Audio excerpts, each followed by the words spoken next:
on my truck here. Got to replace the ball joints, but that is not why I'm making this video. I'm making this video because ever since I had changed the injectors, I had a dead pedal issue. I would step on the throttle because I have a drive-by wire, because this is a 2006-2007 Common Rail. So ever since I changed the injectors, something happened where the pedal would go dead, and periodically I'm driving along. I could be in traffic, at a light, at a stop sign, or even doing 60 miles an hour on the highway, and you're holding the pedal, you're doing 60, and all of a sudden you would feel everything nosedive as if you're not even touching the gas pedal.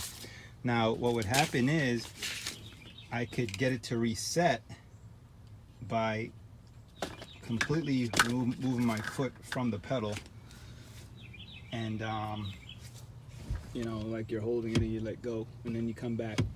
So I was thinking, well, the issue might be because I had to kill the power, so I had to disconnect the batteries to change the injectors. I was thinking, okay, maybe there's a calibration issue. So, you know, you did quite a bit of calibration, which I think from my research that the 2006-2007 doesn't do the calibration like the other ones, where you turn the key on and you wait a little second, and then you take your foot and you slowly depress. Now I would do that using my OBD scanner. I use Torque app, and I would see it go to 100%. I would hold it and I would slowly return back. So I've read that it doesn't really matter, that the 2006-2007 is more of a learn on the fly. But anyway, the point is, I tried a bunch of different things. I went a whole year. I even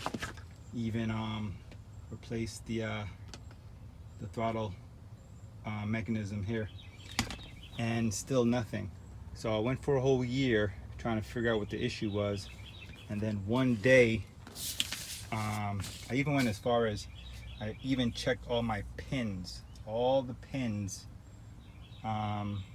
from this pedal module. You know, it's like was it six pins in there. So I checked all the pins, the pin out from there back to the computer pin out, and everything had checked out fine. These are the pin outs. You know, if somebody wants to double check, if you can read my handwriting.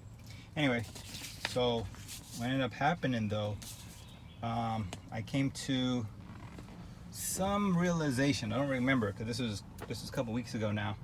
So I ended up checking the batteries. I said, you know what, I'm gonna disconnect the batteries and I'm gonna check the batteries individually.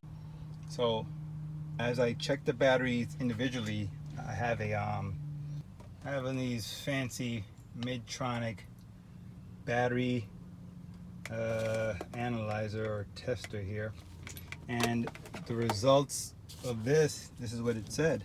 So one of the batteries, which was the main battery that got the power directly before it got split, it said the cold cranking amps tested at, the results was 1445 cold cranking amps, but the battery's only rated at 850 cold cranking amps. So that one was definitely basically problematic. The second battery, which is I call the front battery, that one tested out at 772 cold cranking amps. Now these were batteries that I had bought from Napa. It was these EverStart battery. So this is the one that had tested out at 1,445 cold cranking amps. I ended up replacing it with some interstate batteries that do not do cores. So I ended up replacing it with these interstate batteries. They're supposed to be, they call them hot climate batteries.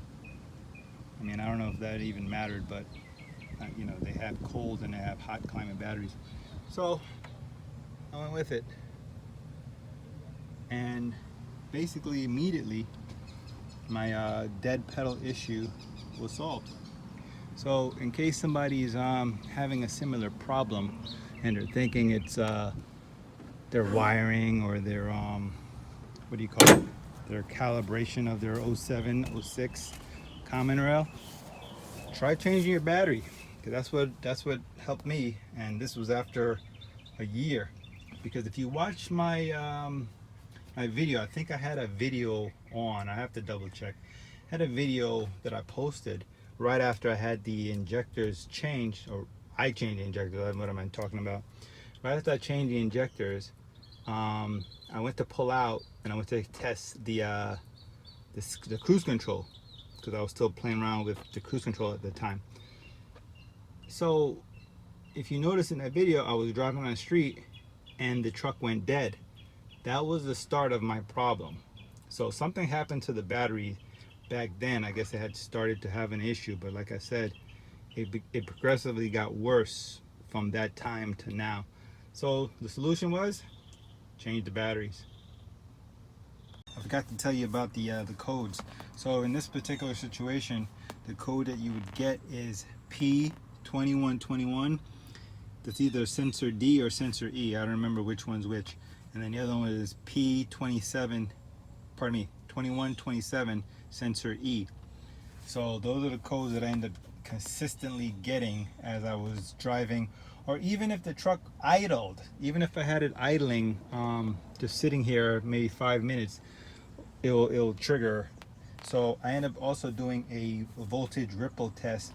I have one of those OWON handheld scopes, and what ended up happening with the scope was the ripple test showed that the alternator is fine. So right now I'm just gonna blame the batteries, or at least that one battery that had that weird over ampage condition, which is like twice as two batteries.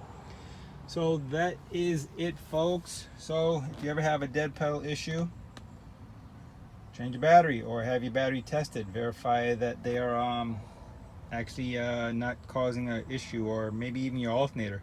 Right now I'm keeping my eye on the alternator to see whether or not the alternator is gonna cause an issue down the road. So I'm just keeping an eye on it for now. I just changed it, only been about a month.